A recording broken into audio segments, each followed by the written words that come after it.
Attends, tu penses vraiment que ta mère n'aime pas ta pièce? Mais t'en fais pas, ta mère t'adore. Elle m'aime. Un peu. Beaucoup. Passionnément. À la folie. Pas du tout. Tu vois, ma mère ne m'aime pas. Elle a envie de vivre, d'aimer. Et moi, j'ai 25 ans. Et je lui rappelle constamment qu'elle n'est plus jeune. Quand je ne suis pas là, elle n'a que 32 ans. Mais quand je suis là, elle en a 43. Et c'est pour cela qu'elle me hait. Elle sait aussi que je ne supporte pas le théâtre qu'elle aime. Elle croit qu'elle sert l'humanité, la cause sacrée de l'art. Et tous ces artistes nous représentent comment les gens mangent, aiment, boivent. Toujours la même chose sous 1000 variations. Toujours la même chose. Mais on peut pas se passer de théâtre. Et il faut de nouvelles formes. Et s'il n'y en a pas, alors mieux vaut rien du tout.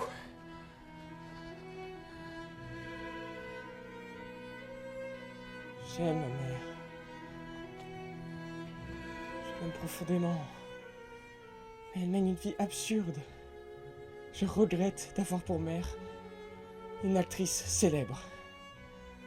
Il me semble que j'aurais été tellement plus heureux si ma mère avait été une femme ordinaire.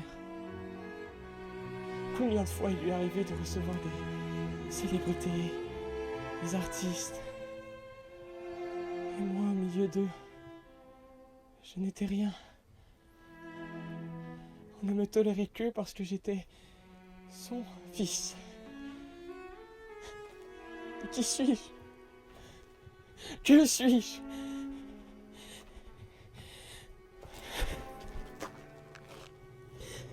Je n'ai aucun talent. Et pas un sou.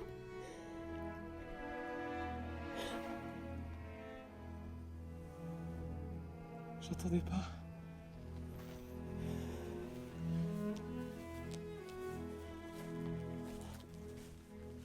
Je ne peux pas vivre sans elle. Même le bruit de ses pas est merveilleux. Je suis follement heureux.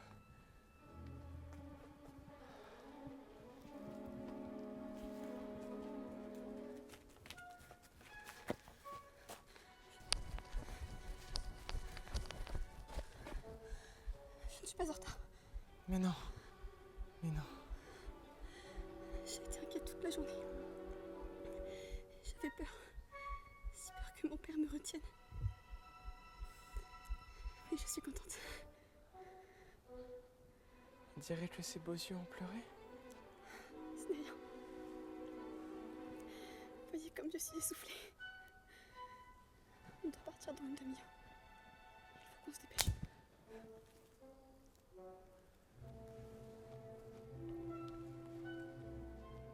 Nous sommes seuls.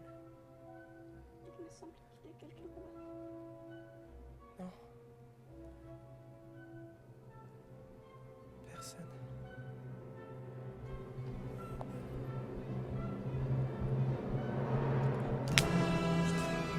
Qui est là? C'est toi, Pierre? Oui. Il est temps de commencer.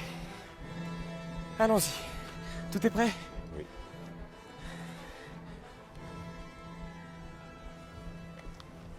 Vous avez le trac? Oui. Un trac terrible. Pas à cause de votre mère. Je n'ai pas peur de jouer devant elle. Mais il y a Boris. C'est un écrivain extraordinaire. J'ai peur de jouer devant lui. Que ses récits sont merveilleux. Je n'en sais rien. Je ne les ai pas lus. Il est difficile de jouer dans votre pièce. Il n'y a pas de personnage vivant. Des personnages vivants? Mais il ne faut pas peindre la vie telle qu'elle est, mais telle qu'elle nous apparaît dans nos rêves.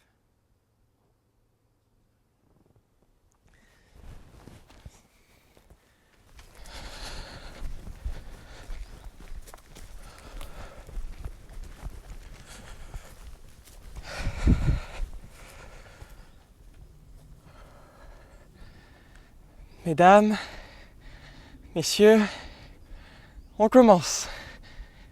Je sollicite votre attention. Je commence.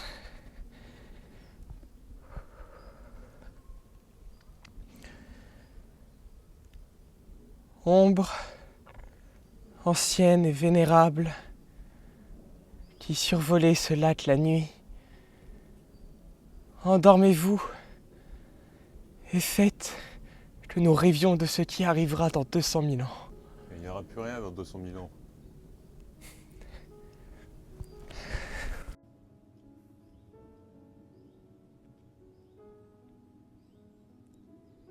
Les hommes, les lions, aigles et perdrix, cerfs au long bois, oies, araignées, poissons silencieux habitant dans l'eau, étoiles de mer, ce que l'œil ne peut voir. En un mot, toutes les vies. Toutes les vies. Toutes les vies, ayant accompli leur triste cycle, se sont éteintes. Depuis des milliers de siècles, la terre ne porte plus d'êtres vivants. Et cette triste lune allume en vain sa lanterne. Dans les prés, les cigognes ne se réveillent plus en poussant des cris. Et l'on n'entend plus les hannetons dans les bosquets de tilleuls. Tout est froid. Froid. Froid. Tout est vide. Vide. Vide. J'ai peur. Peur. Peur. Les corps des êtres vivants ont été réduits en poussière. Et l'éternelle matière les a transformés en pierre, en eau ou en nuages. Et toutes leurs âmes ne sont plus qu'une. L'âme universelle. C'est moi. En moi, l'âme d'Alexandre le Grand et de César, de Shakespeare et de Napoléon, et de la moindre des sangsues. En moi, les consciences des hommes se sont unies aux instincts des bêtes. Et je me souviens de tout. Tout. Tout.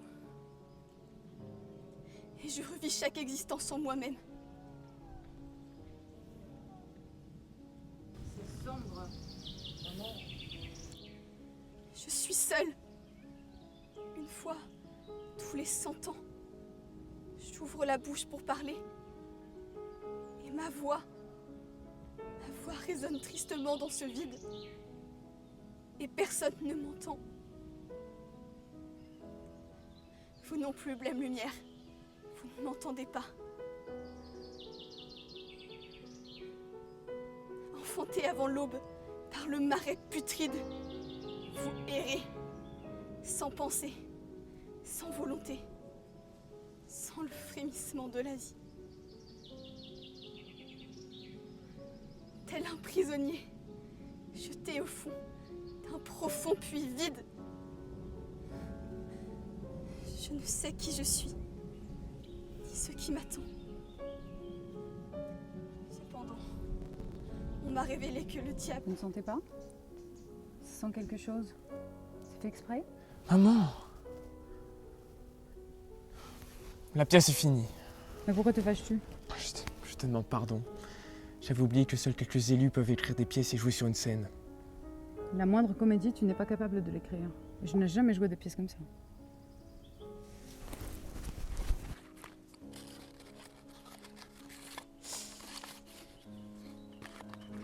Et qu'est-ce qui lui prend? Tu l'as vexé. Mais je pensais qu'il s'agissait d'une plaisanterie. Et maintenant, il s'agirait d'une grande œuvre. Il n'a pas fait tout ça pour nous amuser. mais pour faire une démonstration. Nous apprendre comment il faut jouer et écrire les pièces de théâtre. Je commence à en avoir assez de ces attaques. C'est un garçon capricieux, plein d'orgueil. Mais il voulait juste te faire plaisir. Alors pourquoi ne pas choisir une pièce ordinaire?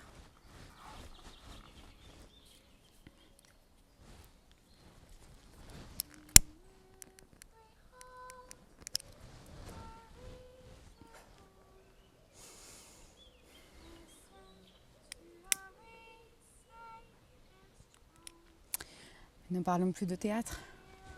La soirée est si agréable. Comme c'est beau.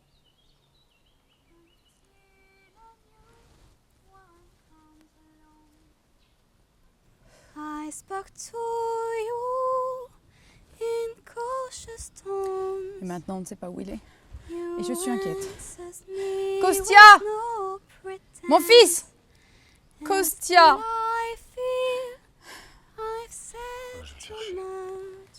Le chagrin que j'ai avec ce garçon. Silence is S'il pouvait entrer dans l'administration.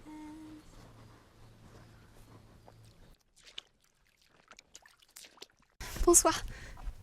Bravo. Bravo. Vous étiez magnifique. Avec votre physique. Et votre belle voix. Vous avez certainement du talent. Vous m'entendez? Il faut que vous fassiez du théâtre. C'est mon rêve. Mais il ne se réalisera jamais. Qui sait? Permettez-moi de vous présenter Boris. Je suis très heureuse. Je suis votre fidèle lectrice. Ne vous troublez pas, ma chère. C'est un artiste célèbre. Mais c'est une âme simple.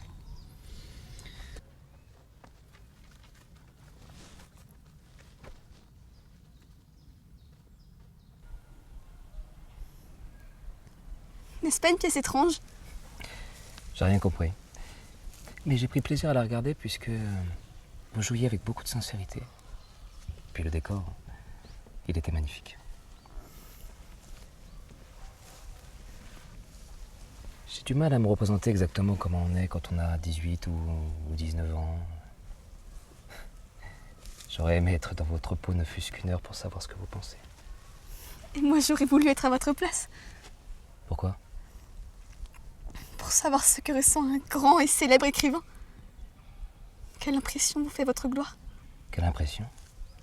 Mais aucune. Enfin, je suppose, je n'y ai jamais pensé.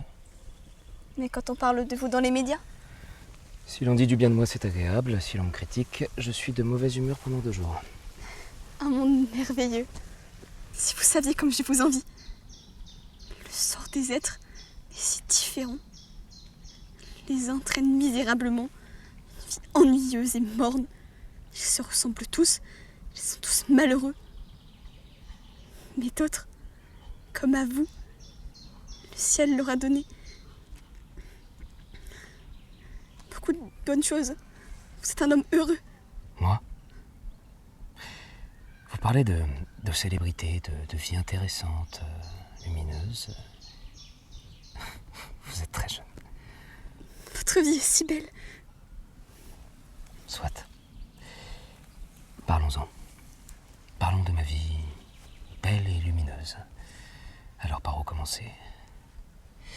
Il existe des idées fixes. Il y a des gens, par exemple, qui ne peuvent pas s'empêcher de penser à la lune, nuit et jour. Eh bien, la mienne, c'est tu dois écrire. Un récit à peine terminé, il faut, on ne sait pas pourquoi, que j'en commence un autre. J'écris sans arrêt. Et pas moyen de faire autrement. Qu'y a-t-il de beau et de lumineux là-dedans? Je vous demande. Quelle vie absurde. Voilà seul ici avec vous et pourtant à chaque instant je me dis qu'une nouvelle restée inachevée m'attend. À chaque phrase, à chaque mot, je vous épie. Comme je m'épie moi-même et je me dépêche de serrer ces phrases et ces mots. Qui sait? Ça pourrait peut-être servir. Et je me sens poussé vers ma table et j'ai hâte d'écrire et d'écrire encore. Je me prive de repos et je sens que je dévore ma propre vie.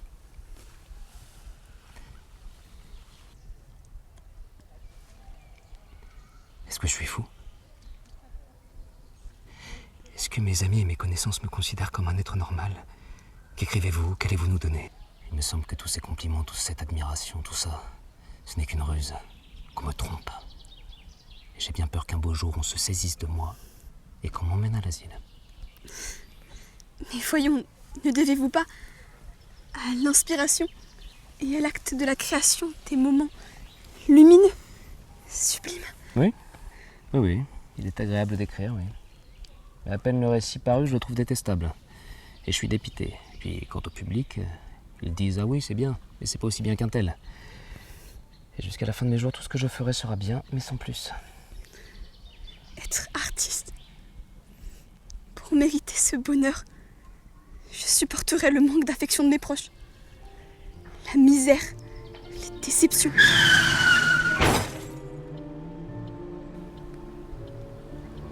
Je vivrai dans un grenier, ne mangerai que du pain.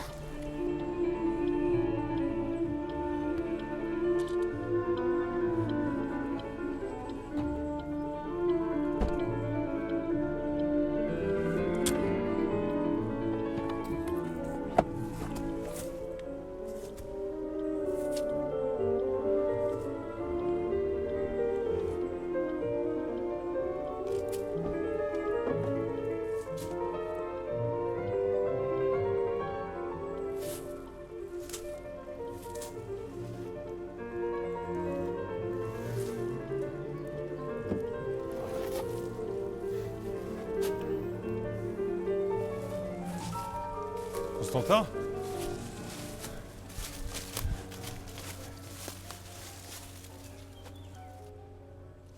J'ai tout perdu. Elle ne m'aime pas. Je ne peux plus écrire. Écoute Constantin, j'ai énormément apprécié ta pièce. Elle est un peu étrange, je connais pas la fin, mais elle m'a fait forte impression. T'as du talent, faut persévérer. Je dois continuer. Oui, mais tu ne dois peindre que l'important, l'éternel. Tu sais, si j'ai vu l'élan spirituel que connaissent les artistes pendant la création, il me semble que j'aurais méprisé mon enveloppe corporelle et tout ce qui la concerne. Et je me serais envolé loin, très loin de cette terre. Oui, Nina. Autre chose, quand tu écris, tu dois avoir une idée clairement définie. Tu dois savoir pourquoi tu écris, sinon... Oui, Nina. Je veux la voir. Faut absolument. Faut que j'y aille. Rentre avec moi, ta mère s'inquiète. Dis-lui que je suis parti. Laisse-moi tranquille. Ne me suis pas. Constantin! Constantin!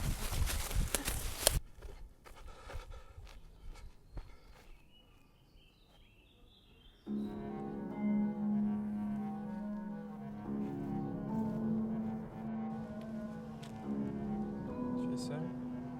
Oui.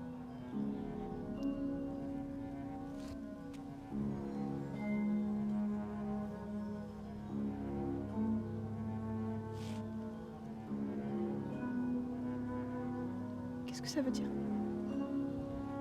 J'ai eu la bassesse de tuer une mouette. Qu'as-tu?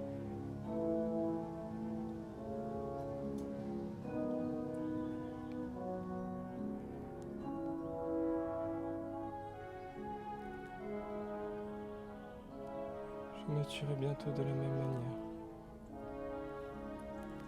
Je ne te reconnais plus. Tu n'es plus la même envers moi. Ton regard est froid. Ma présence te gêne.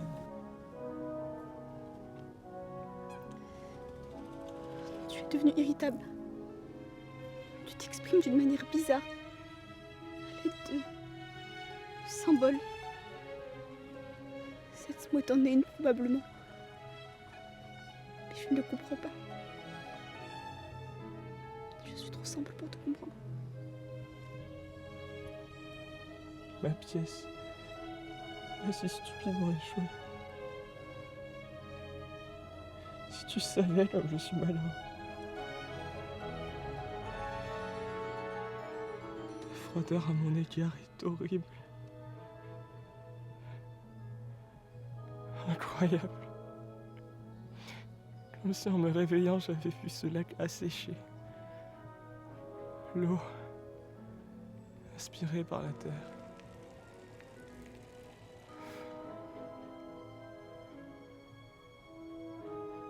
Tu viens de dire que tu étais trop simple pour me comprendre. T'y as-tu à comprendre? La pièce n'est plus. Vous méprisez mon inspiration. Vous me rangez parmi les gens ordinaires, nuls. Comme il y en a tant. Je le comprends. Je ne le comprends que trop. C'est comme si un clou s'enfonçait dans mon cerveau et je le maudis, ce cerveau. Comme cet amour propre qui me ronge.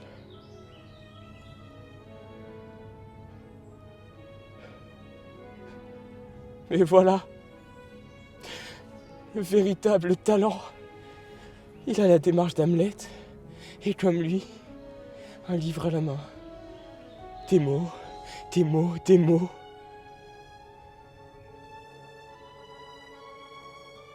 Ce soleil ne vous a pas encore atteint, que déjà tu souris. Tes regards fondent sous ses rires.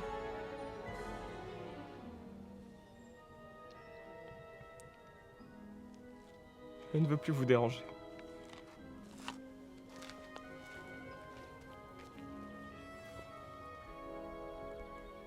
J'ai pris une décision irrévocable. Je serai actrice. Demain, je ne serai plus ici. J'abandonne tout. Je commence une nouvelle vie.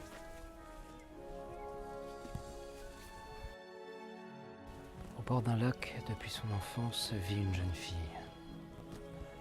Elle est heureuse et libre, comme une mouette. Mais un beau jour, un homme arrive. Et par hasard ou par désœuvrement, la fait périr. Comme on fait périr cette mouette.